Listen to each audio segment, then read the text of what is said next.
ಇಂದು ವೈಕುಂಠ ಏಕಾದಶಿ. ಈ ವೈಕುಂಠ ಏಕಾದಶಿಯ ದಿನ ನಿಮ್ಮ ಮನೆ ಹತ್ರ ಇರೋಂಥ ಯಾವುದೇ ಭಗವಾನ್ ವಿಷ್ಣುವಿನ ದೇವಸ್ಥಾನಕ್ಕೆ ಭೇಟಿ ನೀಡಿ, ಅಥವಾ ಯಾವುದೇ ಅವತಾರಗಳಾದರೂ ಪರವಾಗಿಲ್ಲ, ಆ ದೇವಸ್ಥಾನಗಳಿಗಾದರೂ ಭೇಟಿ ನೀಡಿ ವೈಕುಂಠ ಏಕಾದಶಿ ಆಚರಣೆಗಳಲ್ಲಿ ಭಾಗವಹಿಸಿ ವಿಷ್ಣು ದೇವನನ್ನ ಆರಾಧಿಸಿ. ಹೆಚ್ಚಿನ ವಿಷ್ಣು ದೇವಾಲಯಗಳಲ್ಲಿ ವೈಕುಂಠ ದ್ವಾರ ಅನ್ನೋ ವಿಶೇಷ ಪ್ರವೇಶ ದ್ವಾರವನ್ನು ಈ ದಿನ ನಿರ್ಮಿಸಿರ್ತಾರೆ. ಈ ಮಂಗಳಕರ ದಿನದಂದು ಈ ದ್ವಾರವನ್ನು ಹಾದು ಹೋದರೆ ವೈಕುಂಠ ತಲುಪ್ತಾರೆ ಅನ್ನೋ ನಂಬಿಕೆ ಇದೆ. ಸಾಮಾನ್ಯರು ಆಚರಿಸಬಹುದಾದ ಸರಳ ವ್ರತಾಚರಣೆ ಅಂದರೆ ಅದು ವೈಕುಂಠ ಏಕಾದಶಿ. ಸಕಲ ತೀರ್ಥ ಕ್ಷೇತ್ರಗಳನ್ನು ಸಂದರ್ಶಿಸಿದರೆ ಸಿಗುವಂಥ ಪುಣ್ಯ ಈ ಏಕಾದಶಿ ವ್ರತಾಚರಣೆಗೆ ಸಮನಾಗಿರಲಾರದು. ವಶಿಷ್ಠ ಮಹರ್ಷಿಯ ಪ್ರಕಾರ 11 ಇಂದ್ರಿಯಗಳಿಂದ ಸಂಪಾದಿಸಿದ ಸಕಲ ಪಾಪಗಳನ್ನು 11ನೇ ತಿಥಿಯಾದ ವೈಕುಂಠ ಏಕಾದಶಿಯು ಪರಿಹರಿಸುತ್ತೆ ಎಂದು ಹೇಳಲಾಗತ್ತೆ.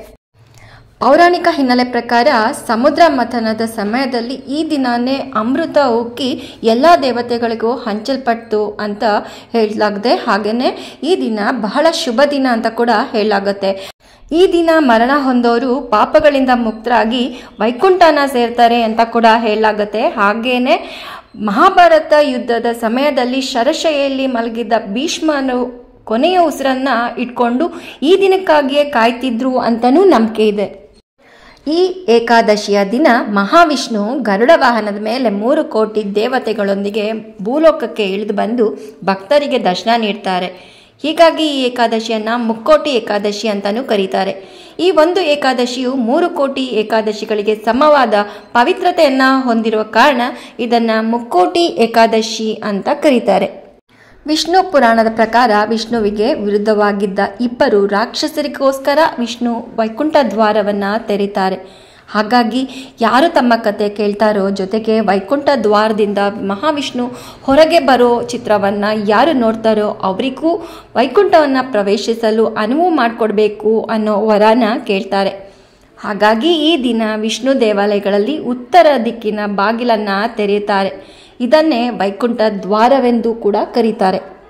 ವೈಕುಂಠ ಏಕಾದಶಿಯ ದಿನ ಉಪವಾಸ ಇದ್ದು ಮಹಾವಿಷ್ಣುವಿನ ದರ್ಶನ ಮಾಡಿ ವೈಕುಂಠ ದ್ವಾರದ ಮೂಲಕ ಹೊರಬಂದರೆ 7 ಜನ್ಮದಲ್ಲೂ ಮಾಡಿರೋ ಪಾಪಗಳು ನಿವಾರಣೆಯಾಗತ್ತೆ, ಮೋಕ್ಷ ಸಿಗತ್ತೆ ಅನ್ನೋ ನಂಬಿಕೆ ಇದೆ.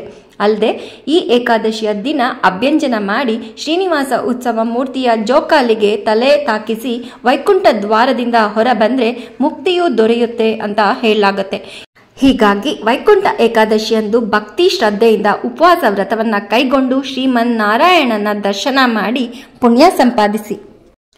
ಇಂದು ಏಕಾದಶಿ ದಿನ ಆಗಿರೋದ್ರಿಂದ ಉಪವಾಸನ ಆಚರಿಸಲು ಪ್ರಯತ್ನಿಸಿ. ಉಪವಾಸವು ನಮ್ಮ ದೇಹ ಮತ್ತು ಮನಸ್ಸಿಗೆ ಪ್ರಯೋಜನಕಾರಿಯಾಗಿದೆ. ಆದರೆ ಇದು ಬಹಳಷ್ಟು ಆಧ್ಯಾತ್ಮಿಕ ಪ್ರಯೋಜನಗಳನ್ನು ಕೂಡ ಹೊಂದಿದೆ. ಉಪವಾಸವನ್ನು ಆಚರಿಸುವ ವಿವಿಧ ಹಂತಗಳಿವೆ ಮತ್ತು ನಿಮ್ಮ ಅನುಕೂಲಕ್ಕೆ ಅನುಗುಣವಾಗಿ ನೀವು ಉಪವಾಸವನ್ನು ಆಯ್ಕೆ ಮಾಡ್ಕೋಬಹುದು. ವೈಕುಂಠ ಏಕಾದಶಿ 7 ಜನ್ಮಗಳ ಪಾಪ ಕಳೆದು ಮೋಕ್ಷ ಸಂಪಾದಿಸುವ ದಿನ. ಧನುರ್ಮಾಸದಲ್ಲಿ ಬರುವ ವೈಕುಂಠ ಏಕಾದಶಿಯು ಮಹಾವಿಷ್ಣುವಿಗೆ ಸಂಬಂಧಿಸಿದ ಅತ್ಯಂತ ಪ್ರಮುಖ ಹಬ್ಬ ಆಗಿದೆ. ಅತ್ಯಂತ ಪ್ರಾಮುಖ್ಯತೆಯನ್ನು ಕೂಡ ಪಡೆದಿದೆ. ಪುಷ್ಯ ಮಾಸದ ಶುಕ್ಲ ಪಕ್ಷದ 11ನೇ ದಿನ ಆಚರಿಸೋ ಈ ಏಕಾದಶಿಯು ಹಲವಾರು ಕಾರಣಗಳಿಂದ ಪ್ರಾಮುಖ್ಯತೆಯನ್ನು ಪಡೆದಿದೆ. ಈ ದಿನ ವೈಕುಂಠದ ಬಾಗಿಲು ಅಂದರೆ ಸ್ವರ್ಗದ ಬಾಗಿಲು ತೆರೆಯುತ್ತೆ. ಈ ಬಾಗಿಲಿಂದ ಪ್ರವೇಶಿಸದೆ 7 ಜನ್ಮಗಳಲ್ಲಿ ಮಾಡಿರುವ ಪಾಪಗಳು ನಿವಾರಣೆಯಾಗಿ ಮೋಕ್ಷನ ಪಡಿತಾರೆ ಅನ್ನೋ ನಂಬಿಕೆ ಇದೆ. ಈ ವೈಕುಂಠ ಏಕಾದಶಿಯಂದು ನಡೆಯುವ ಪೂಜೆಯ ಮಹತ್ವ ನಾನು ಏನು ಅಂತ ಹೇಳ.